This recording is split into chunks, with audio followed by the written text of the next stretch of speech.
Hoy estamos a punto de embarcarnos en el viaje a través de algunos de los episodios más espeluznantes que han atormentado nuestro pasado colectivo. Desde leyendas fantasmales que desafían la explicación, hasta oscuros secretos enterrados bajo siglos de polvo, estas historias te pondrán los pelos de punta y te harán replantearte todo lo que creías saber sobre la historia. Así que agarra tu snack favorito y apaga las luces mientras desentrañamos estos escalofriantes cuentos históricos. Primero, vamos a volver a mirar a uno de los fantasmas más infames de Inglaterra. A lo largo de los siglos ha habido varias apariciones de fantasmas en Rainham Hall, muchas de las cuales son relatos escritos creíbles. Además, fue aquí donde se tomó una de las fotografías de fantasmas más famosas del mundo. La mayoría está de acuerdo en que la dama marrón de Rainham Hall es el fantasma de Dorothy Townsend. Para comprender mejor esta historia, profundicemos en su vida. Dorothy Walpole nació el 18 de septiembre de 1686 en Horton Hall, una casa de campo en Norfolk, Inglaterra. Su padre, Robert Walpole, era un influyente político Whig y coronel en la milicia, y su madre era una mujer llamada Mary Barwell. La pareja tuvo un total de 19 hijos, muchos de los cuales tuvieron carreras notables. Por ejemplo, el hermano mayor de Dorothy era Sir Robert Walpole, quien generalmente es considerado como el primer ministro de Gran Bretaña. Pero la familia puede ser mejor recordada hoy gracias al hijo de Sir Robert Walpole, Horace, quien fue el autor de El Castillo de Otranto, la primera novela gótica del mundo. En cualquier caso, dada la riqueza y prominencia de la familia, Dorothy habría sido criada en lujo y habría recibido una buena educación, aprendiendo muchas habilidades que se requerían para las damas de la sociedad, como música, costura, lectura y escritura. Se cree que cuando era una joven, Dorothy se enamoró de un vizconde Charles Townshend, un hombre 12 años mayor que ella. Sin embargo, el padre de Dorothy prohibió el emparejamiento, posiblemente porque no quería que pareciera que estaba obligando al noble a casarse con su hija. Bueno, él había sido el tutor del joven Charles años antes, después de la muerte de su padre cuando él tenía solo 13 años. También debería notarse que en este momento, la joven Dorothy tenía solo alrededor de 12 o 13 años de edad, por lo que era muy joven. Finalmente, Charles Townshend se casó con Elizabeth Pelham en 1698. La pareja tuvo 5 hijos, sin embargo, ella murió prematuramente en 1711, a la edad de 30 años. Esto ahora le permitió reavivar su relación con Dorothy y posiblemente pedirle matrimonio. Sin embargo, Dorothy no había estado ociosa durante ese tiempo. Aunque no estaba casada, se había convertido en la amante de Thomas Wharton, primer marqués de Wharton, un político conocido por su inmenso encanto y por ser un excelente orador público. Sin embargo, también era un libertino notorio que tenía un carácter disoluto e irreligioso, y se le describía como un hombre carente de principios morales o religiosos. A pesar de su relación con el noble casado, pronto se reconectó con su antiguo amor y se casaron en 1713. La pareja tuvo al menos 11 hijos nacidos entre 1714 y 1726, 6 de los cuales sobrevivieron hasta la edad adulta.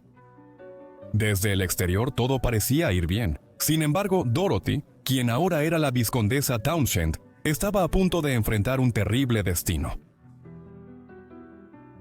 Según la historia, los rumores de la relación entre Lady Dorothy y Lord Wharton de años atrás comenzaron a llegar a Charles Townshend.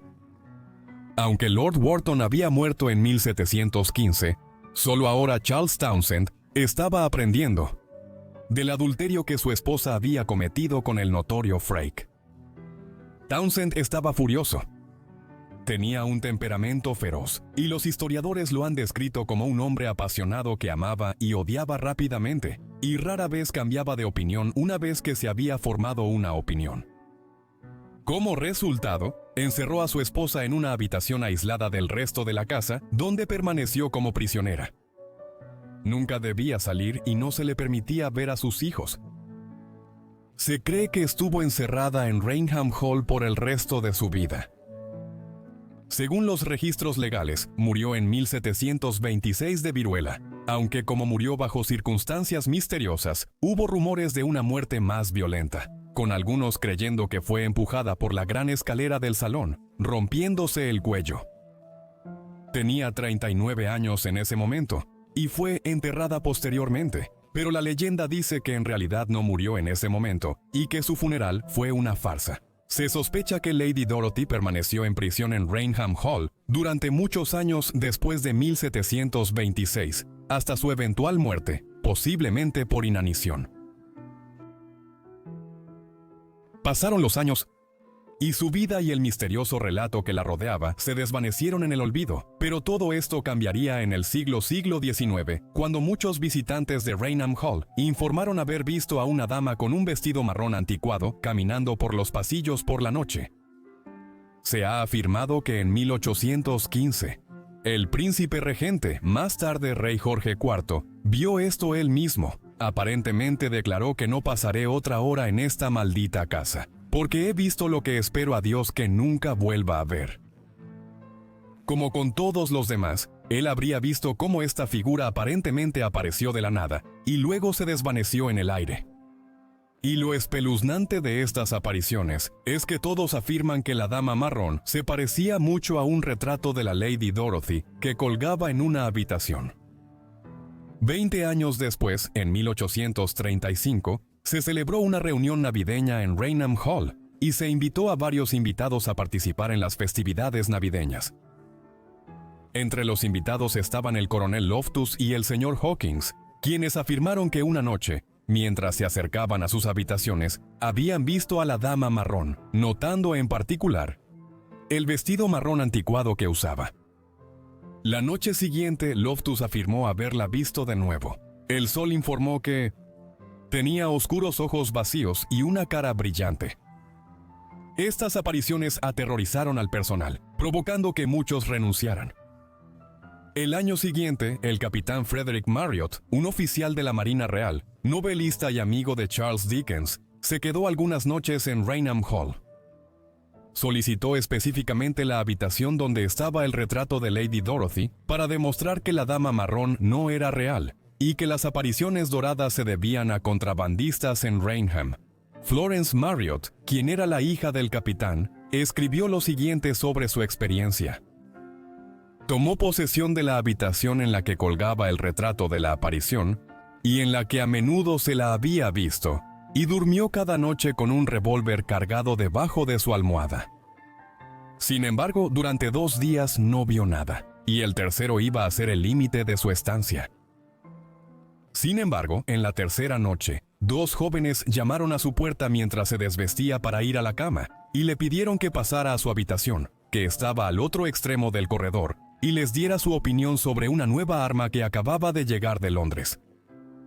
Mi padre estaba en camisa y pantalones, pero como la hora era avanzada y todos se habían retirado a descansar, excepto ellos, se preparó para acompañarlos tal como estaba. Al salir de la habitación, agarró su revólver. «Si ves a la dama marrón», dijo entre risas.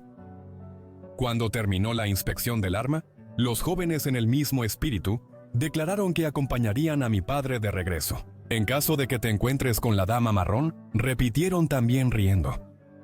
Así los 3 caballeros volvieron juntos. El corredor era largo y oscuro, porque las luces habían sido apagadas. Pero cuando llegaron a la mitad de este, vieron el resplandor de una lámpara que venía hacia ellos desde el otro extremo.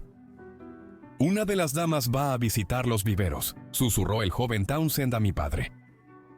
Ahora, las puertas de las habitaciones en ese corredor se enfrentaban entre sí, cada una con puerta doble y un espacio entre ellas, como en muchas casas antiguas. Mi padre, como he dicho, solo llevaba camisa y pantalones, y su modestia natural le hacía sentir incómodo, así que se deslizó dentro de una de las puertas exteriores. Sus amigos siguieron su ejemplo, para ocultarse hasta que la dama hubiera pasado.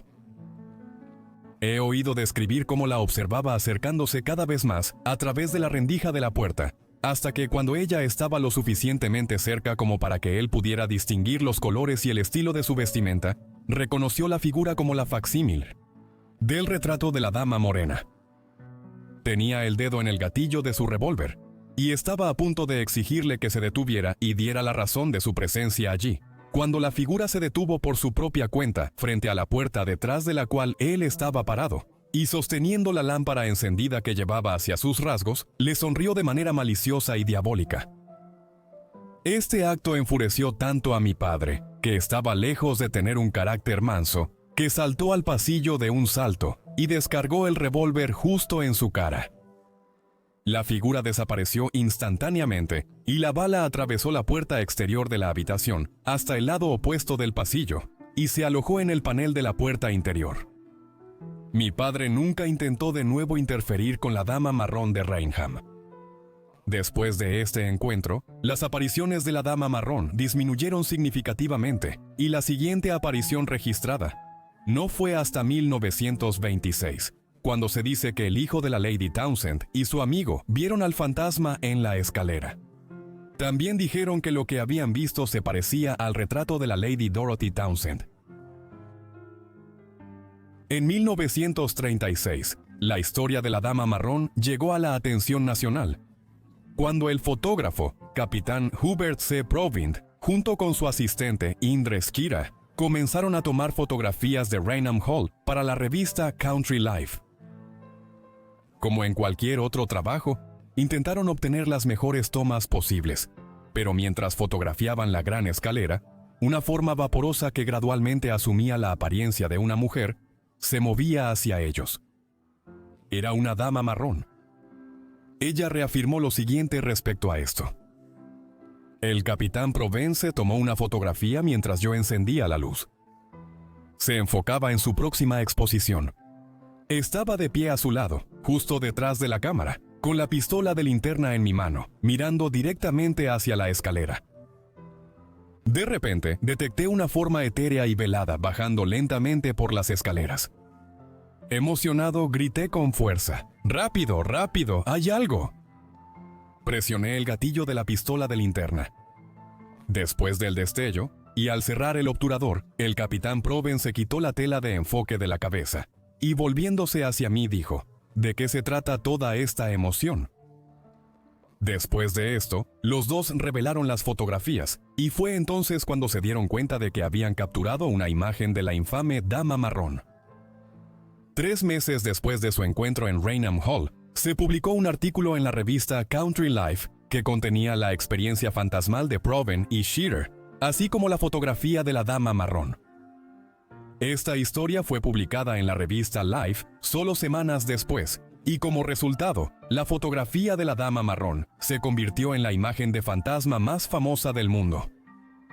Sin embargo, una organización, la Sociedad para la Investigación Psíquica, no estaba convencida y estaban decididos a descubrir la verdad. Su investigador era un señor Sebia C. Herbert, y él entrevistó a Provind y Shearer sobre lo que había ocurrido. Notó que Shearer era un escocés nervioso y supersticioso. No era un muy buen fotógrafo. Estaba más interesado en los negocios. Usaba un seudónimo y curiosamente le había dicho a Lady Townsend que esperaba fotografiar un fantasma. Cuando Herbert habló con el capitán Provind, la conversación se centró principalmente en la cámara. Herbert examinó la fotografía y encontró anomalías hacia los bordes del marco. También notó que parecía como si la cámara hubiera sido sacudida, y también parecía que la escalera había sido fotografiada accidentalmente 2 veces. A lo que Proven respondió que la cámara estaba de hecho colocada en una mesa de mármol un poco inestable, y que cuando quitó la lente lo hizo muy rápidamente, y esto podría explicar la inestabilidad de la exposición. En la mente de Herbert, lo que habían capturado no era la dama marrón, sino que en realidad era un error de los fotógrafos.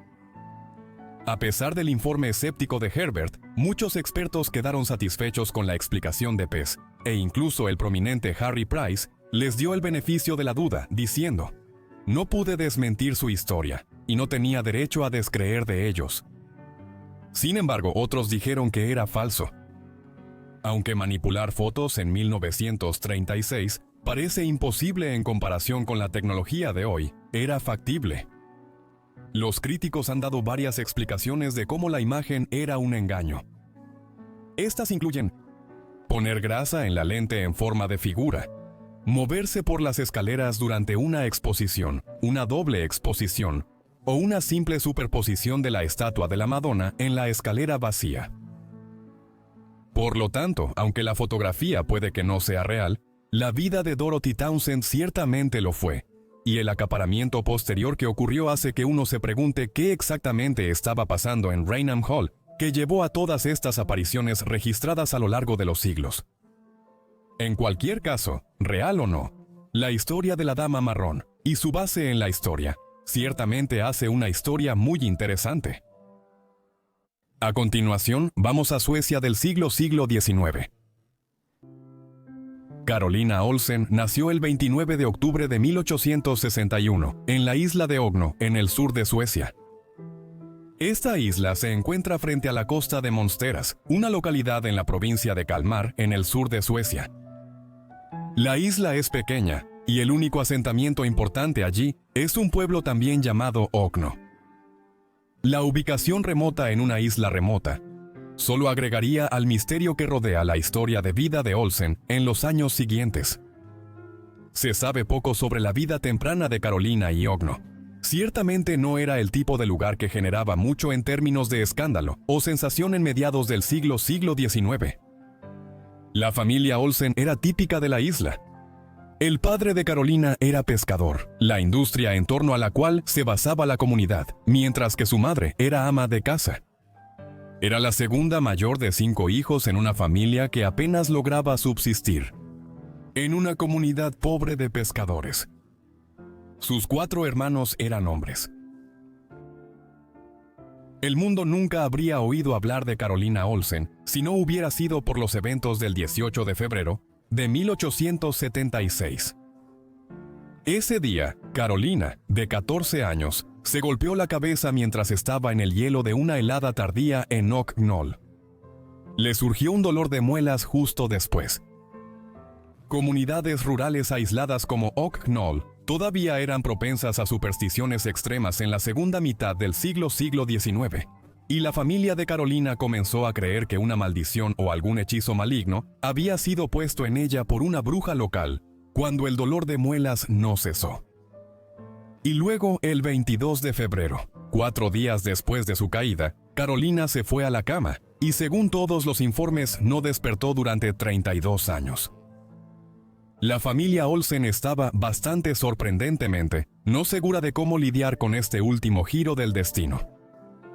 Para una pequeña comunidad aislada como esta en el siglo XIX, no había base de conocimientos de la que extraer para intentar determinar qué podría estarle sucediendo a la pobre Carolina, y la familia era demasiado pobre para pagar a un médico o contratar a un consultor para que venga del continente a examinar a la adolescente dormida. Como resultado, recurrieron a la medicina popular local y al consejo de la partera de la isla. La madre de Carolina la obligaba a beber vasos de leche y agua endulzada todos los días, con la esperanza de que esto la despertara de su sueño, o al menos la mantuviera viva hasta que despertara. Finalmente, la comunidad de Ognall se unió para intentar recolectar dinero para contratar a un médico que viniera a Ognall y evaluara la situación. Sin embargo, su experiencia médica no trajo alivio. El médico determinó que Carolina estaba en coma, y, a pesar de usar sales de olor e incluso pincharla con agujas para intentar forzar una reacción, no pudo despertarla. Lo mejor que pudo hacer fue darle a los Olsons una botella de tónico, que les aconsejó que le dieran diariamente para mantener su cuerpo funcionando mientras dormía. Luego se fue, aunque continuó visitando semanalmente después para observar la situación. Mientras lo hacía, la situación cambiaba un poco. Ocasionalmente se decía que Carolina se sentaba en la cama y comenzaba a murmurar oraciones en una especie de semiestupor, mientras que otros informes afirman que a veces sonambulaba. Sin embargo, nunca se supo que Carolina alcanzara la plena conciencia, incluso si comenzaba a moverse. Dándose cuenta de que él mismo no tenía respuestas para la condición de Carolina, el primer médico que la visitó pronto comenzó a escribir cartas a periódicos de toda Suecia y a las principales revistas médicas con la esperanza de que algún médico en Estocolmo o en otro lugar, uno con mayor formación que él, leyera sobre el caso de Carolina y posiblemente tuviera una respuesta sobre lo que le estaba sucediendo a la niña, que cada vez se conocía más como Soboscampa Ognall o la durmiente de Ognall. Pronto estas historias atrajeron a más médicos que llegaron a Ognall con la esperanza de resolver el caso y despertar a la adolescente. Pero tuvieron poco éxito. Nadie podía despertarla. Había múltiples teorías sobre lo que estaba sucediendo. Algunos creían que estaba en algún tipo de hibernación peculiar. Otros afirmaban que Carolina sufría de un extraño trastorno psicológico. Aunque el campo de la psicología estaba en su infancia a finales del siglo XIX, y pocos tenían alguna hipótesis sobre lo que podría ser.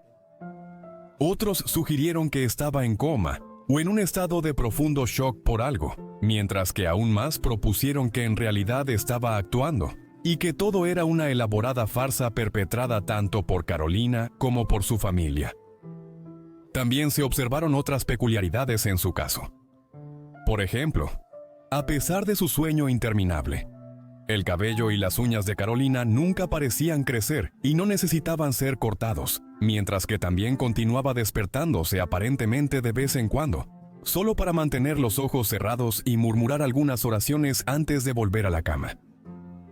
Pronto comenzaron a pasar los años y Carolina seguía durmiendo. Mientras más lo intentaban, los métodos para despertarla se tornaban más extremos. En 1892, cuando tenía 30 años, punto en el cual había estado durmiendo durante 16 años, Carolina fue llevada a Oskarshamn, una gran ciudad en el continente con su propio hospital. Aquí fue tratada con terapia de electrochoque, pero cuando estos dos no dieron ningún resultado, los médicos prácticamente se rindieron. Fue de vuelta a Ognall y no habría más intentos para resolver su situación. Bueno, todas las soluciones disponibles a finales del siglo XIX se habían agotado. En 1904, 28 años después de su hibernación, la madre de Carolina murió repentinamente, sin duda agotada después de años de cuidar a su hija en coma y durmiendo. Algunas historias cuentan que Carolina despertó lo suficiente para comenzar a llorar cuando murió su madre, pero esto bien podría ser una exageración. En cualquier caso, algunas vecinas comenzaron a ayudar en el cuidado de Carolina y la vigilaban mientras su padre y algunos de sus hermanos estaban en los barcos de pesca de Ognall. Es una lástima que su madre muriera en 1904, porque si hubiera sobrevivido unos años más, habría vivido lo suficiente para ver a su hija escapar de su pesadilla perpetua. El 3 de abril de 1908, a la edad de 47 años, justo después de 32 años desde que se durmió por primera vez, Carolina Olsen despertó repentinamente para asombro de su padre, dos hermanos y vecinos. Cuando despertó, se informó a Carolina que su madre había muerto, al igual que dos de sus hermanos, quienes se habían ahogado en el mar a lo largo de los años. A medida que su situación se le revelaba, y mientras se miraba en el espejo en el que apenas se reconocía, Carolina comenzó a llorar. Dado lo que había sucedido a lo largo de los años, su caso ahora generaba una gran atención en Suecia e internacionalmente, ya que se informó desde Estocolmo hasta Londres y París que la durmiente de Ognall, a quien la gente podría haber recordado de los periódicos 30 años antes, finalmente había despertado. Por su parte, Carolina aceptó someterse a una evaluación psiquiátrica y pruebas médicas en Estocolmo. Durante estas, se determinó que sus facultades mentales estaban completamente intactas, mientras que ella no había notado la transición de 32 años y efectivamente despertaba como si todavía fuera una niña de 14 años, en lugar de tener 47 años de edad. Los médicos de la época notaron que ella lucía extremadamente joven para su edad, aparentando no tener más de 25 años, pero no se llegó a un consenso sobre lo que realmente le había sucedido o la explicación detrás de su extraño sueño de 32 años. Entonces, ¿qué podría explicar la enfermedad de Carolina Olsen? Todas las explicaciones médicas que se teorizaron en ese momento, ya sea histeria, demencia, coma o algún trastorno psicológico, han sido descartadas desde entonces. Sin embargo, una posible explicación es que estaba sufriendo un caso muy severo del síndrome de Klein-Ons. El síndrome de Klein-Ons es un trastorno muy raro que generalmente se caracteriza por un exceso de sueño, o lo que se llama hipersomnia. Normalmente esto se manifiesta como una persona durmiendo más de 20 horas al día, pero en algunos casos puede hacer que una persona duerma durante días seguidos. Cuando despiertan, el afectado puede mostrar irracionalidad, letargo o incluso parecer extremadamente desorientado, condiciones que podrían explicar los supuestos episodios de vigilia que Carolina experimentó, y durante los cuales se afirmó que comenzó a rezar o a sonambular. La causa exacta de este síndrome no está del todo clara incluso hoy en día, y la condición no fue diagnosticada a finales del siglo XIX y principios del siglo XX, mientras Carolina Olson dormía en Ognall. Los factores hereditarios pueden contribuir a la aparición de este, con algunas personas simplemente teniendo una predisposición genética para desarrollar el síndrome.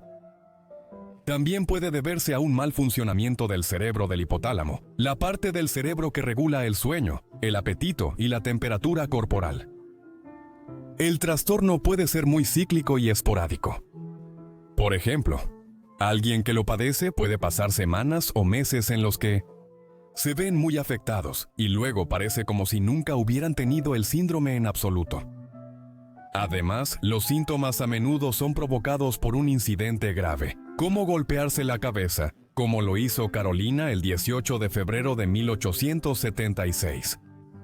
Mientras también tienden a aliviar la apariencia del envejecimiento, como ocurrió en 1908 cuando Carolina Olson despertó y parecía más de 20 años más joven de lo que era en realidad. Otro aspecto típico del síndrome de Kleiner-Levin incluye un apetito excesivo al despertar, aunque estos no estaban presentes en absoluto en el caso de Carolina. Sin embargo, si hay una explicación para el caso del durmiente de Ognall, entonces el síndrome de Kleine-Levin puede serlo. También existe la posibilidad de que todo el episodio fuera una farsa muy elaborada. En 1910, Carolina se reunió con un psiquiatra llamado Dr. Frodenstrom. Después de evaluar su condición, publicó un artículo sobre su estado en 1912, en el que afirmó que era un caso poco claro de hibernación, pero había evidencia de que Olsen despertaba periódicamente y expresaba tristeza y enojo. No está claro si esto era una referencia a su sonambulismo periódico y oraciones murmuradas, pero Frodenstrom especuló que Olsen era una hipocondríaca severa, que creía que después de su accidente en 1876 estaba seriamente enferma, y que después permanecía quieta con los ojos cerrados para provocar simpatía. ¿Quiénes han argumentado que era una farsa o engaño en este sentido? Nota que su madre posiblemente la ayudó en su engaño, y después de que ella murió, uno de sus hermanos asumió este papel. Después de que el cuidador falleció en 1907, abandonó completamente la fabricación poco tiempo después. Al igual que con la teoría de que padecía el síndrome de Klein-Ons, la idea de que su hibernación de 32 años fue simplemente una elaborada farsa, también permaneció sin probar, aunque parece difícil de creer que ella podría haber engañado a los médicos que le administraron la terapia de electrochoque en 1892. Después de la primera oleada de pruebas médicas, Carolina intentó regresar a Ognall y vivir con su padre y sus dos hermanos restantes. Sin embargo, el caso de la durmiente de Vognall generó tanto interés que su pequeña cabaña en la tranquila isla sueca fue inundada con tantos visitantes y periodistas que abandonaron su hogar y se establecieron en otro lugar por un tiempo. Finalmente, muchos meses después, regresaron a su isla. Carolina vivió una larga vida aquí. Murió el 5 de abril de 1950 a la edad de 88 años, siendo visitada ocasionalmente por personas que estaban interesadas en ver en persona a la famosa durmiente de Ognall. Su caso sigue sin resolverse hasta el día de hoy. Ahora vayamos a Alemania, donde una misteriosa pareja se convirtió en el tema de conversación de la ciudad. El misterio de los Dunkelgrafen comienza el 7 de febrero de 1807. Ese día, un carruaje cubierto llegó al pueblo de Hildeberghausen, en Turingia, en el centro de Alemania. Cuando llegó, una pareja bajó.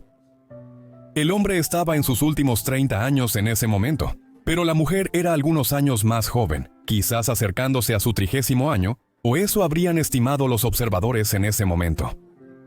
¿Quiénes eran ellos? Muchos en el pueblo preguntaron, pero en los años que siguieron prácticamente no se descubrió nada, y en cambio el misterio simplemente se profundizó. La misteriosa pareja se estableció en una vivienda modesta en Hildburghausen durante los próximos 3 años.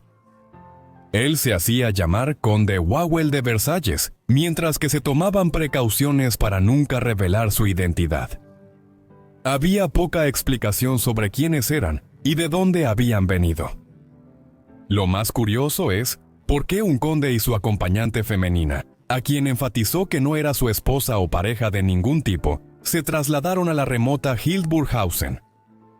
Quizás estaban escondiéndose de algo o de alguien. En 1810, la pareja se mudó al castillo de Eishausen, cerca del pueblo pero en una región aislada, y cuando lo hicieron, permanecieron allí en su mayoría. Rara vez o nunca salían del castillo, y vivían una especie de exilio autoimpuesto fuera de Hildburghausen. En esas raras ocasiones en que salían de Eishausen, la mujer en particular era esquiva, generalmente viajaba a donde necesitaba ir en un carruaje, y con un velo cubriendo su rostro. Esto continuó durante mucho tiempo, y los aldeanos de Hildburghausen y la región circundante pronto comenzaron a referirse a la pareja como los Dunkelgrafen, o condes oscuros, debido a la naturaleza sombría de su identidad. Después de décadas de reclusión en el castillo de Eishausen, finalmente murió el 28 de noviembre de 1837, mientras el supuesto conde vivió 8 años más hasta 1845. En el momento de su muerte, la mujer fue registrada como Sophie Botter y fue enterrada en la colina de Schullersberg, cerca del castillo en un jardín que la pareja había comprado varios años antes. El conde fue enterrado en el cementerio de Eishausen, mientras que el castillo fue demolido en 1873, después de estar vacío durante algunos años. Todo esto fue muy peculiar. La pareja había muerto después de vivir en la región bajo circunstancias extrañas durante más de 40 años, en el caso del conde. Así, incluso años después de sus muertes, los residentes de Hildburghausen continuaron preguntándose quiénes habían sido los extraños que habían vivido entre ellos durante tantos años, y una teoría por encima de todas se volvió popular. Tras la muerte del conde en 1845, pronto se reveló que el hombre en realidad no había sido un conde en absoluto. Más bien, era un holandés llamado Leonardus Cornelius van der Valk, quien había actuado como secretario en la embajada holandesa en París entre el verano de 1798 y la primavera de 1799, porque entonces había mentido y fingido ser un aristócrata menor. Además, si no era un conde, sino un humilde burócrata, ¿cómo él y su compañera habrían podido comprar un castillo y vivir allí sin trabajar ni ganar ingresos durante décadas? La respuesta que cada vez más personas creían era que el hombre había sido una especie de acompañante de por vida para nada menos que Marie-Thérèse Charlotte, la hija del rey Luis XVI y Marie Antoinette de Francia, ambos asesinados por el gobierno revolucionario francés en 1793 tras la Revolución Francesa. Retrocedamos para considerar quién era Marie-Thérèse. Nació en el Palacio de Versalles, a las afueras de París, el 19 de diciembre de 1778, la hija mayor del rey Luis XVI y su reina nacida en Austria, Marie Antoinette. Marie-Thérèse fue la única de los 3 hijos de sus padres que sobreviviría hasta la edad adulta. Tenía 2 hermanos menores, Louis-Joseph, nacido en 1781, y Louis-Charles, nacido en 1785, ambos de los cuales sucumbieron a la tuberculosis cuando tenían 7 y 10 años de edad respectivamente, aunque la muerte de Louis-Charles pudo haber sido acelerada por el trato inhumano a manos del gobierno revolucionario en París a principios de los 1790. En 1789, la Revolución Francesa estalló en toda Francia. Para finales de año, Marie-Thérèse y sus padres estaban bajo arresto domiciliario en París por los revolucionarios. Por un tiempo, se permitió que Luis y Marie permanecieran como rey y reina del país, como figuras simbólicas, pero cuando continuaron conspirando con gobiernos extranjeros para tener a Austria, Gran Bretaña y otros países intervenir en Francia en su nombre, el gobierno francés finalmente decidió poner al monarca y su consorte en juicio. Ambos fueron hallados culpables de traición y ejecutados en 1793, Con la muerte de su hermano pequeño 2 años después, Marie-Thérèse fue el último miembro de la familia vivo. Para 1795, se consideró que la antigua princesa representaba una pequeña amenaza para el gobierno revolucionario. La monarquía había llegado a su fin, se había establecido una república, y los ejércitos revolucionarios franceses habían pasado de estar a la defensiva contra los británicos, austriacos y otros a estar en la ofensiva, conquistando los Países Bajos a principios de ese año y estableciendo allí la República Bátava como un aliado cercano. En consecuencia, la posibilidad de que Marie-Thérèse fuera utilizada por las potencias extranjeras como figura simbólica para restablecer la monarquía parecía remota, y se le permitió salir de Francia y dirigirse a la familia de su madre en Viena, Austria. Y aquí es donde se complica la trama. Marie-Thérèse quedó profundamente traumatizada por los años que pasó en cautiverio. No se puede negar eso. Como resultado, algunas personas llegaron a creer que la mujer que llegó a Viena en 1795, afirmando ser Marie-Thérèse, era en realidad su hermana de crianza. Esta mujer era Ernestine de Lombrique, hija de 2 sirvientes reales que habían trabajado en el Palacio de Versalles en los años 1770 y 1780. Ernestine se parecía a los niños reales y abundaban los rumores de que el rey Luis era su verdadero padre. Sea cual sea la verdad de esto, se convirtió en compañera de juegos de Marie-Thérèse, y cuando su madre murió en 1788, el rey y la reina la adoptaron, aunque su padre aún estaba vivo. Durante los tumultuosos años que siguieron, Agnestine no fue retenida cautiva con el resto de la familia real, pero a menudo se la confundía con Marie-Thérèse y fue insultada mientras caminaba por las calles de París. Tal era el parecido entre ella y la hija biológica del rey y la reina. Y fue este parecido lo que llevó a muchas personas a creer que cuando supuestamente Marie-Thérèse llegó a Viena en 1795, en realidad era Agnestine de Lambriquet, fingiendo ser Marie-Thérèse.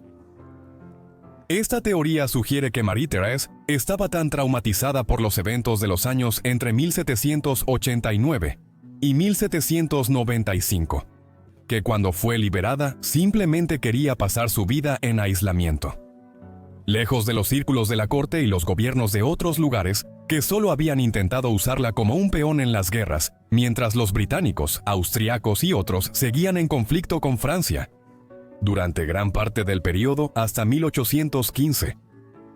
En consecuencia, la teoría de los Dunkelgrafen sostiene que la mujer que estuvo viajando por las cortes de Europa durante décadas después de 1795 fingiendo ser Marie-Thérèse era en realidad Agnestine de Lombrique, mientras que la mujer que llegó en un carruaje a Hildburghausen en la primavera de 1807 y se dio a conocer como la Condesa Oscura era en realidad la princesa francesa, que había estado escondida del mundo que la había dejado tan traumatizada.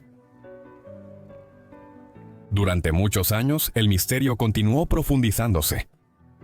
Muchos historiadores y aficionados realizaron investigaciones sobre la misteriosa Condesa Oscura y los Dunkelgrafen. Mucho de esto contribuyó a la especulación. Por ejemplo, se reveló que la corte austriaca había solicitado específicamente que Agnestine de Lombrique, amiga y compañera de la infancia de Marie-Thérèse, debiera poder viajar con ella a Viena en 1795. Pero en ese momento se informó que no se podía localizar a Agnestine. Quizás muchos especularon que esto se debía a que Agnestine estaba ahora en París, fingiendo ser Marie-Thérèse y lista para ir a Viena como tal. Además, la investigación sobre el grupo de individuos que se creía que habían viajado por Europa desde París hasta Viena con Marie-Thérèse en 1795 reveló algunas anomalías muy inusuales. Varios miembros del pequeño grupo no pudieron ser identificados y se dijo que algunos de ellos nunca llegaron a Viena. Estas curiosas circunstancias no demostraron nada, pero sí sirvieron para agregar más incertidumbre a los eventos circundantes.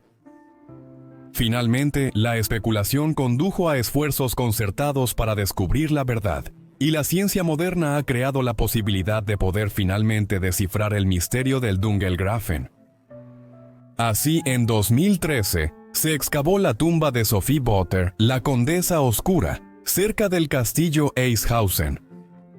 Tras la exhumación de sus restos, 2 pequeñas secciones de su fémur fueron enviadas a laboratorios forenses en Austria y Alemania para su análisis. Una vez hecho esto, el ácido desoxirribonucleico mitocondrial se evaluó con el del príncipe Alexander de Saxe-Gazafy, un descendiente contemporáneo de la reina Marie Antoinette. Si la Condesa Oscura era Marie-Thérèse, entonces el ácido desoxirribonucleico mitocondrial del príncipe Alexander sería una coincidencia exacta con el encontrado en los restos ubicados en la tumba de Sophie Botter, junto al castillo de Eichhausen. Lamentablemente, el resultado decepcionó enormemente a muchos. Se descubrió que la Condesa Oscura no era pariente de la reina Marie Antoinette, por lo que no podría haber sido Marie-Thérèse. Por lo tanto, la misteriosa pareja que llegó a Hildburghausen en 1807 y vivió allí durante más de 30 años hasta su muerte, probablemente eran exactamente lo que más obviamente parecían haber sido: una pareja de individuos independientemente ricos que querían vivir una vida reclusa en un castillo en la Alemania rural. Este próximo caso ocurre a finales del siglo XIX en Francia, donde una notable socialité desapareció repentinamente. Blanche Monnier nació el 1 de marzo de 1849 en la ciudad de Poitiers, en Vienne, en el oeste de Francia. Los Monnier eran una familia burguesa bien establecida en la ciudad, con pretensiones aristocráticas menores, en un momento en que la nobleza de Francia estaba experimentando una revitalización tras el feroz republicanismo de finales del siglo XVIII. El padre de Blanche era Émile Monnier, jefe de la Facultad de Artes en la universidad local, mientras que su madre, Louise Monnier, era una conocida socialité francesa. Émile Monnier también era un individuo que había ganado un prestigioso premio del Comité de Buenas Obras. Este era un mérito que se otorgaba en la Francia del siglo XIX a individuos que se percibía que habían hecho contribuciones significativas a sus comunidades y que poseían una alta virtud. Además, la familia tenía conexiones con la alta sociedad en París. Así, Blanche Monnier nació en una familia que a todas luces eran miembros respetables de la comunidad en Poitiers. No obstante, su historia probaría que no era nada de eso. Los primeros años de Blanche fueron en gran medida sin sobresaltos. Ella fue a la escuela, se movió en los círculos sociales de Poitiers y a menudo visitaba París, que estaba a solo 4 horas de distancia. Al entrar en su edad adulta, se convirtió en una belleza impactante, con cabello rizado, piel clara y ojos grandes y brillantes. Pero un destino terrible la esperaba. A mediados de los 1870, cuando entraba en su veintena, Blanche conoció y se enamoró de un joven de Poitiers. Aunque era abogado, una profesión típicamente conocida por sus altos salarios, el hombre provenía de un origen humilde y tenía pocos clientes en la sociedad confinada de la ciudad provincial. Además, era considerablemente mayor que Blanche. Como tal, mientras él llevaría una vida perfectamente adecuada, los padres de Blanche no estaban impresionados con él, como una posible pareja matrimonial para su hija. En cambio, imaginaban que ella se casaría con la pequeña nobleza del oeste de Francia, o tal era su belleza, incluso formando una unión con un miembro de la alta sociedad de París, mientras el país entraba en la Belle Époque. Sin embargo, Blanche seguía enamorada de su pretendiente mayor, y fue su renuencia a abandonar la relación lo que la llevó a adquirir una fama de un tipo que ninguna persona desearía justamente. Su negativa a terminar la relación con lo que su madre llamaba el abogado sin un centavo, llevó a sus padres, con la ayuda del hermano de Blanche, Marcel, a encerrarla en una pequeña habitación en su gran casa en Poitiers, el 1 de marzo de 1875, que resultó ser el 26º cumpleaños de Blanche. Confinados en esta pequeña cámara, los Monieres le dijeron a su hija que solo la liberarían una vez que accediera a terminar la relación y abandonara cualquier pensamiento de casarse con su abogado Sautar. El asunto podría haber terminado poco después de esto, pero por alguna razón, que no está del todo clara, no lo hizo. Y a medida que los días se convertían en semanas y las semanas en meses, Blanche permaneció encerrada en la pequeña habitación de la casa de sus padres en Poitiers. Con el tiempo, por razones que hasta el día de hoy aún no están 100% claras, se convirtió en un encarcelamiento permanente. Como veremos en breve, este fue un confinamiento espantoso. Uno podría preguntarse en este punto cómo Blanche pudo desaparecer sin que nadie levantara sospechas o buscara determinar a dónde había ido. En respuesta, se podría decir que hubo muchas personas que se interesaron por su bienestar en las semanas y meses siguientes, después de que desapareció por primera vez en la primavera de 1875. Los vecinos estaban preocupados, al igual que sus amigos, y el leal amante de Blanche intentó averiguar su paradero, pero con el tiempo las investigaciones cesaron. Nadie habría pensado que una de las familias más respetadas de Poitiers había encarcelado a un miembro de la familia en una habitación y simplemente decidió dejarla encerrada allí indefinidamente. Además, si alguien llevaba su desaparición a la atención de las autoridades, evidentemente desestimaban los informes. Quizás la gente creía que Blanche se había ido a los climas más soleados de París.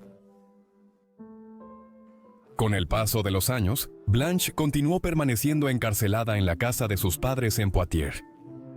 Aunque parece relativamente claro que la madre de Blanche fue principalmente responsable de las terribles circunstancias en las que había colocado a su hija, es bastante evidente que otros miembros de la familia también estuvieron involucrados, aunque el papel de su padre, Émile, llegó a su fin cuando murió en 1879, 4 años después de que Blanche había sido encerrada en la habitación. A partir de entonces fueron principalmente Louis Monier y su hijo, el hermano de Blanche, Marcel, quienes se encargaron de mantener a Blanche bajo llave. Su encarcelamiento fue brutal. La habitación donde estuvo confinada año tras año era un ático. Tenía una pequeña ventana, aunque ésta había sido oscurecida y no había luz natural de ningún tipo allí. La puerta estaba cerrada con llave desde el exterior, y Blanche dependía completamente de lo que sus captores le proporcionaban para su propia supervivencia. El verdadero alcance de las horrendas condiciones se revelaría a su debido tiempo. Mientras tanto, a medida que pasaban los años, las razones originales para encarcelar a la joven desaparecieron. El abogado con quien ella había estado cortejando, y cuya relación con ella había sido la razón aparente de su detención por su familia, murió en 1885, casi una década después de que ella fue encarcelada por primera vez. ¿Por qué su madre y su hermano continuaron manteniéndola en esta situación tortuosa? Después de eso, sigue siendo un misterio. Quizás creían que si la liberaban, ella los denunciaría a las autoridades, y este era un riesgo que no estaban dispuestos a correr, especialmente porque eran una familia reconocida en Poitiers. Sin embargo, continuó año tras año. Después de cierto punto, los residentes de su localidad en Poitiers deben haberla olvidado en gran medida, así como a sus antiguos amigos y conocidos. Dicho esto, hubo incidentes ocasionales que la gente notó como extraños muchos años después. Por ejemplo, en los años 1900, un vecino relató un episodio en 1892, cuando creyó que escuchó a una mujer gritar desde la casa de Monier. En ese momento lo había descartado, pero más tarde, cuando se reveló exactamente lo que había ocurrido allí, todo tenía mucho más sentido. Evidentemente, alguien se había enterado de lo que estaba sucediendo, y más de 25 años después de que Blanche fue encarcelada por primera vez, algún héroe anónimo vino a su rescate. El 23 de mayo de 1901, un fiscal general de la ciudad de París recibió una carta anónima que relataba la situación de Blanche Monier de la siguiente manera. Señor fiscal general, tengo el honor de informarle de un suceso excepcionalmente grave. Hablo de una solterona que está encerrada en la casa de Madame Monier, medio muerta de hambre y viviendo en una basura pútrida durante los últimos 25 años, En una palabra, en su propia suciedad. A la luz de los informes sobre la condición de Blanche en los días siguientes, es evidente que quienquiera que fuera este informante anónimo, había presenciado de primera mano las condiciones que persistían en la habitación en la que estaba encerrada, pero la identidad de su salvador sigue siendo desconocida hasta el día de hoy. La policía de París y Poitou actuó rápidamente tras este alarmante informe. En cuestión de días, entraron en la casa de los Monnier y comenzaron a buscarla de arriba abajo. Durante un tiempo no encontraron nada fuera de lo común mientras recorrían los pisos inferiores, pero después de un periodo, llegaron a una puerta que estaba cerrada con candado desde el exterior. La policía no perdió tiempo, y en lugar de esperar a que los Monnier produjeran una llave, derribaron la puerta. A lo que entraron, fue una escena de horror. El olor fue lo primero que notaron, un hedor nocivo y pútrido producido por décadas de suciedad que no había sido eliminada por los captores de Blanche. Sin embargo, solo cuando quitaron las cortinas, pesadas de polvo, de sobre la pequeña ventana, y luego rompieron el pesado encofrado que había impedido que entrara cualquier luz durante 26 años, se dieron cuenta de la verdadera magnitud del mal que había ocurrido aquí.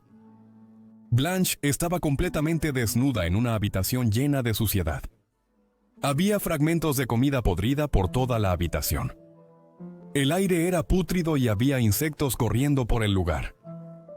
Blanche estaba absolutamente aterrada por la intrusión de estos extraños en su prisión después de más de un cuarto de siglo de confinamiento allí. Desafortunadamente, su mente estaba completamente perdida y pesaba poco más de 25 kilos o aproximadamente 4 piedras. El informe policial posterior dio un relato completo de lo que encontraron. Ordenamos abrir de inmediato la ventana de guillotina. Esto se hizo con gran dificultad, ya que las viejas cortinas de color oscuro cayeron en una pesada lluvia de polvo. Para abrir las contraventanas, fue necesario quitarlas de sus bisagras derechas. Tan pronto como la luz entró en la habitación, notamos en la parte de atrás, acostada en una cama, su cabeza y cuerpo cubiertos por una manta repugnantemente sucia. Una mujer identificada como Mademoiselle Blanche Monnier. La desafortunada mujer estaba acostada completamente desnuda sobre un colchón de paja podrido. Todo a su alrededor estaba formado por una especie de costra hecha de excremento, fragmentos de carne, verduras, pescado y pan podrido.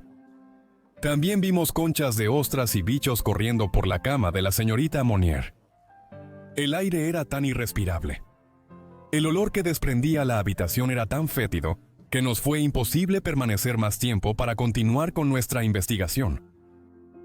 En las horas siguientes, la policía y las autoridades médicas sacaron a Blanche de esta habitación de horrores. Su madre y su hermano fueron arrestados inmediatamente.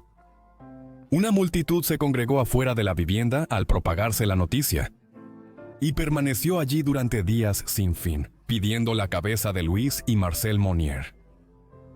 Lamentablemente, no habría justicia. La anciana madre de Blanche murió de un ataque al corazón días después, escapando del castigo que tanto merecía. Luego se descubrió que Marcel Monnier estaba en gran medida incapacitado psicológicamente, y aunque originalmente fue condenado a 15 meses de prisión, posteriormente fue absuelto y puesto en libertad. Después del juicio, Marcel vendió todos los activos de la herencia de su madre y se retiró a Cibourg, una comuna en el suroeste del país. También tenía una casa de campo en el centro de Francia, donde finalmente murió en junio de 1913. Blanche nunca se recuperó, aunque hubo algún progreso limitado y al menos algunos miembros del personal médico pudieron brindarle algún cuidado humano en los años siguientes. Tenía 52 años de edad en el momento en que fue rescatada y viviría 12 años más. Estos años los pasó en un hospital psiquiátrico en la ciudad de Blois, en el centro de Francia. Sin embargo, fue atormentada por varios trastornos psicológicos, notablemente anorexia y esquizofrenia. Su encarcelamiento también la había afectado de muchas otras maneras. Por ejemplo, había desarrollado una aversión extrema a la luz fuerte como resultado de haber sido privada de la luz del sol durante más de un cuarto de siglo. Blanche murió el 13 de octubre de 1913. Tenía 64 años de edad y había pasado casi toda su vida adulta encarcelada o confinada en un hospital psiquiátrico como resultado de las cicatrices mentales de su confinamiento anterior. Su historia fue ampliamente reportada a principios de 1900 en Francia, pero también fue recontada y se dio a conocer a una nueva generación en 1930, cuando el autor francés André Gide, ganador del Premio Nobel de Literatura en 1947, escribió sobre ella en su novela La Séquestrée de Poitiers, que significa La mujer confinada de Poitiers. Esta fue una versión semificticia de la historia de Blanche, en la que Gide cambió los nombres del protagonista principal, pero poco más. La cuenta de Gide influyó posteriormente en Michel Foucault cuando llegó a escribir Disciplina y Castigo, El nacimiento de la prisión, una de sus obras más significativas. Como tal, la horrenda historia de Blanche Monnier ha tenido una considerable vida posterior en la literatura francesa del siglo XX. Para nuestra historia final, estamos haciendo un viaje de regreso a mediados del siglo XVII y observando uno de los escándalos de asesinato más infames de Francia. Catherine Diehr, conocida más famosamente como La Voisin, nació alrededor del año 1640 en París. Debido a la falta de registros, la información sobre su vida temprana es casi inexistente, pero es probable que creció pobre con una educación limitada. Se cree que cuando era una niña, la pequeña Catherine ganaba unas monedas en las calles contando la fortuna de cualquier persona interesada. Afirmó que le habían enseñado el arte de la adivinación a la edad de 9 años, pero se desconoce por quién. En cualquier caso, la mayoría de sus predicciones resultaron ser ciertas. Este talento, que ella consideraba un don de Dios, le permitiría hacerse un nombre en París, pero más tarde la llevó por un camino oscuro. Cuando Catherine tenía alrededor de 20 años, se casó con Antoine Montvoisin. Su esposo era un hombre de negocios que intentó suerte como comerciante de seda, además de abrir una joyería en París, pero tuvo poco éxito. En pocos años, Catherine se convirtió en una adivina muy conocida, reconocida por sus predicciones precisas y útiles. Sin embargo, sabía que podría expandirse y ganar más dinero si pudiera ofrecer más servicios. Así decidió obtener los conocimientos médicos necesarios para convertirse en partera. Aunque le fue bien por sí misma, Catherine, ahora conocida como La Voisin, tuvo que proveer para sus hijos, esposo y madre. Necesitada de más dinero, comenzó a ofrecer abortos dentro de sus servicios de partera a cualquier mujer que lo quisiera. En ese momento los abortos eran ilegales, lo que significaba que aquellos que los facilitaban corrían el riesgo de condena y castigo. Fue por esto que ganó más deshaciéndose de bebés no deseados que entregando recién nacidos.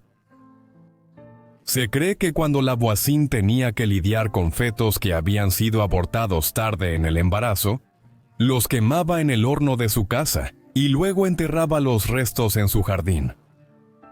A medida que se difundía la noticia de sus servicios, las mujeres de escalones sociales más altos comenzaron a solicitar su ayuda.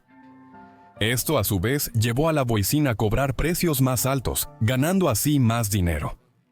Finalmente, tenía tantos clientes que incluso estableció una red de proveedores de abortos, y su papel como partera simplemente era una fachada para su práctica ilícita. A pesar de que estos servicios eran un pecado mortal, según la enseñanza de la Iglesia Católica, se sabía que La Voisin asistía regularmente a misa. Durante este tiempo continuó con su adivinación, que seguía siendo su prioridad. Sin embargo, en 1665, un sacerdote notable cuestionó sus habilidades. Fue interrogada frente a profesores en la Universidad de la Sorbona, donde le hicieron una serie de preguntas para determinar si su adivinación era legítima.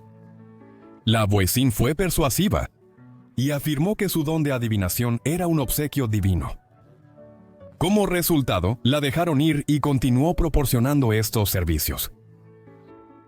En unos pocos años, La Voisin estaba ganando grandes cantidades debido a los servicios que proporcionaba.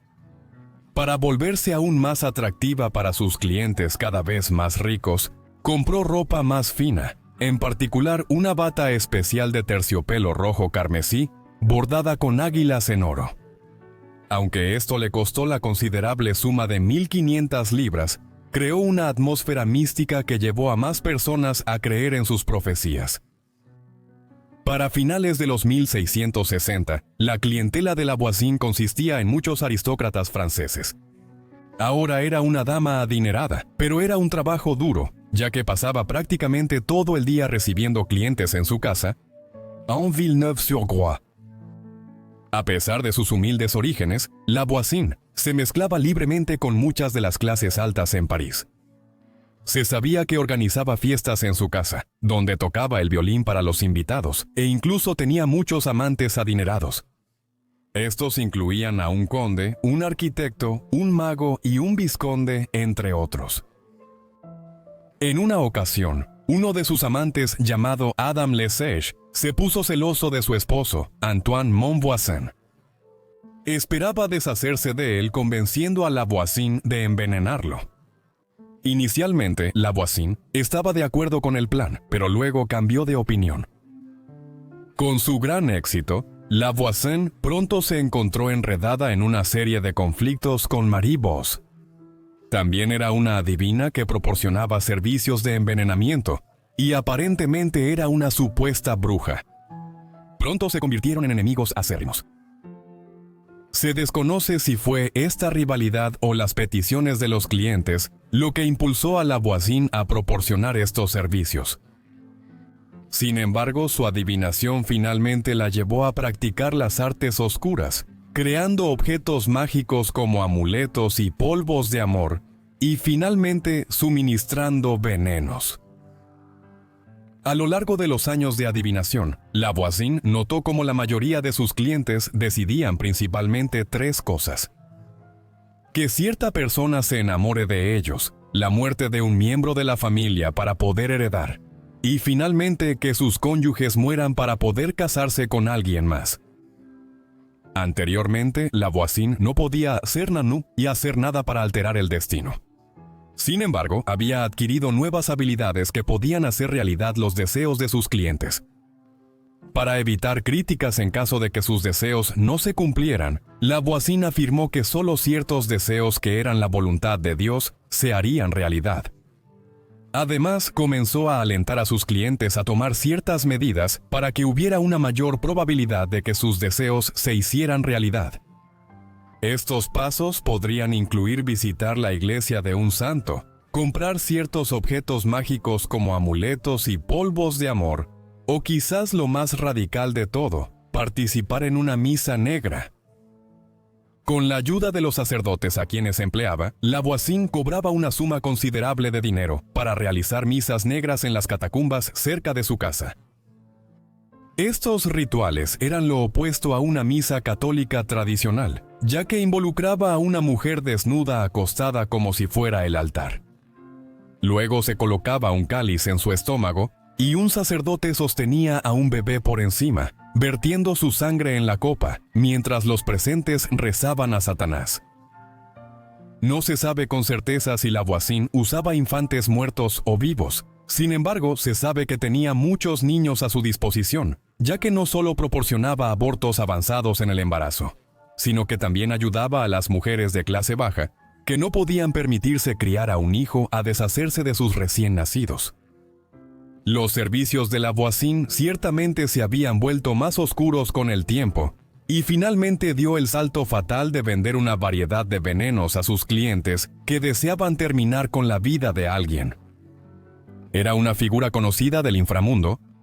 No pasó mucho tiempo hasta que tuvo una red de proveedores de veneno trabajando para ella. Sin embargo, esta decisión resultó ser una que la perseguiría. En 1667, Lavoisin fue contratada por un miembro de la corte del rey Luis XIV, Madame de Montespan, para hacer que el rey se enamorara de ella.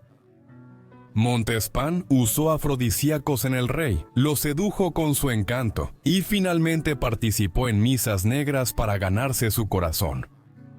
Para su deleite, funcionó y en julio del mismo año se convirtió en la amante oficial del rey Luis XIV.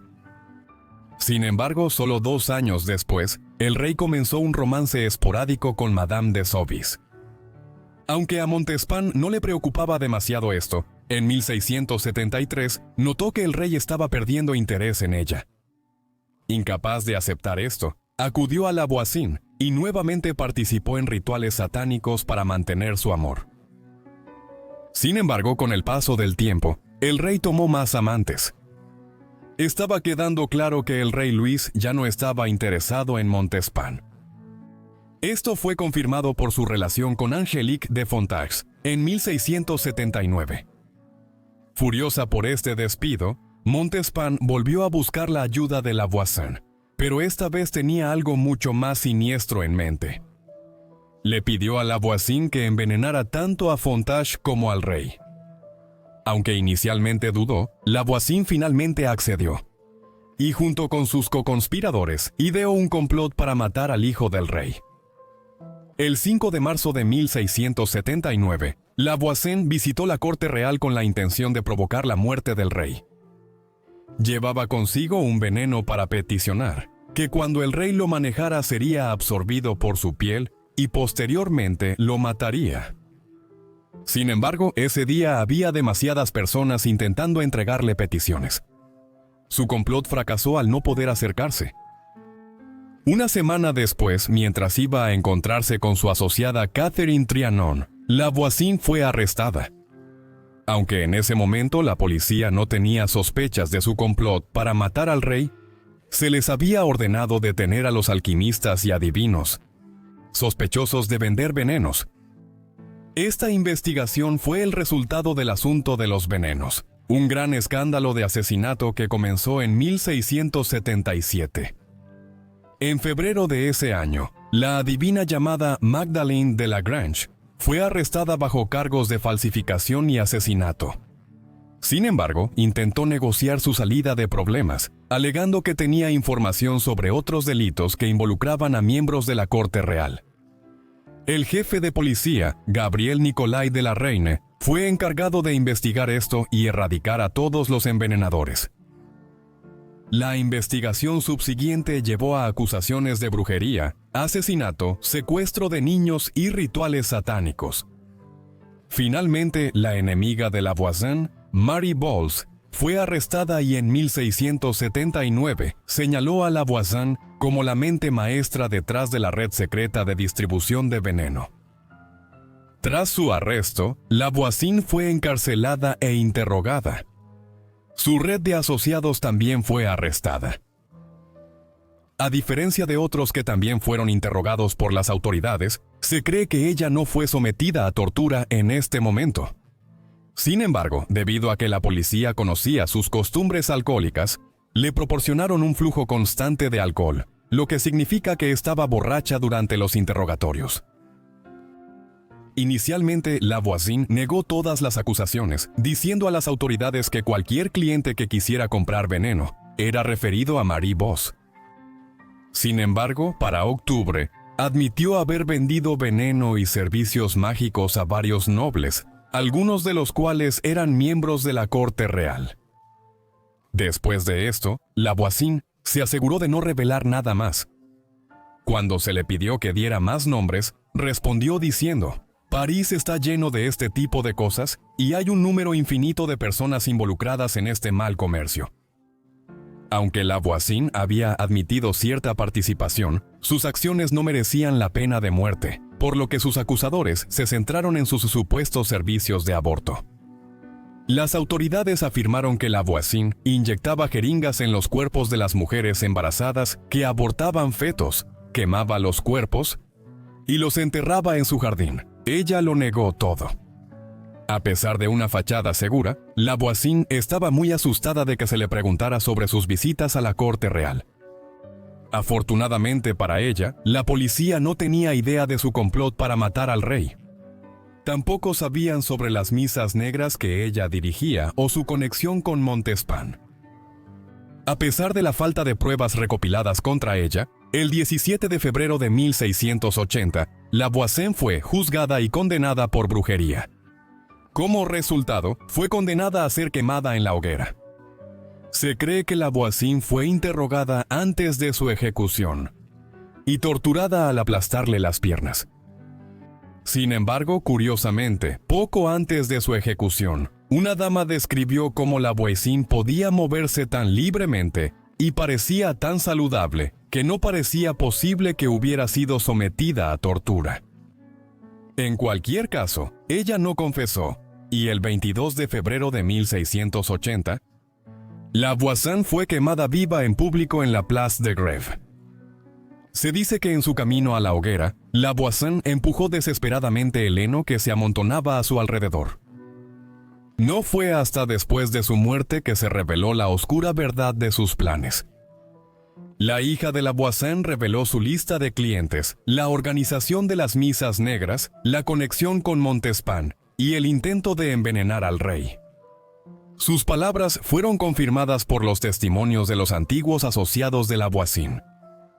Se estima que estuvo involucrada en las muertes de entre 1,000 a 2,500 personas a través de su red de proveedores de abortos, misas negras y veneno. Gracias por ver este video sobre estos escalofriantes relatos históricos. Espero que les haya parecido interesante. Déjame saber qué te pareció el video en los comentarios de abajo. Y si tienes alguna sugerencia también, asegúrate de dejarla en los comentarios. De cualquier modo, ojalá estén suscritos y con notificaciones activadas para ver mis videos apenas los publique. En fin, eso es todo por mi parte. Nos vemos en el siguiente Vida Olvidada. Gracias.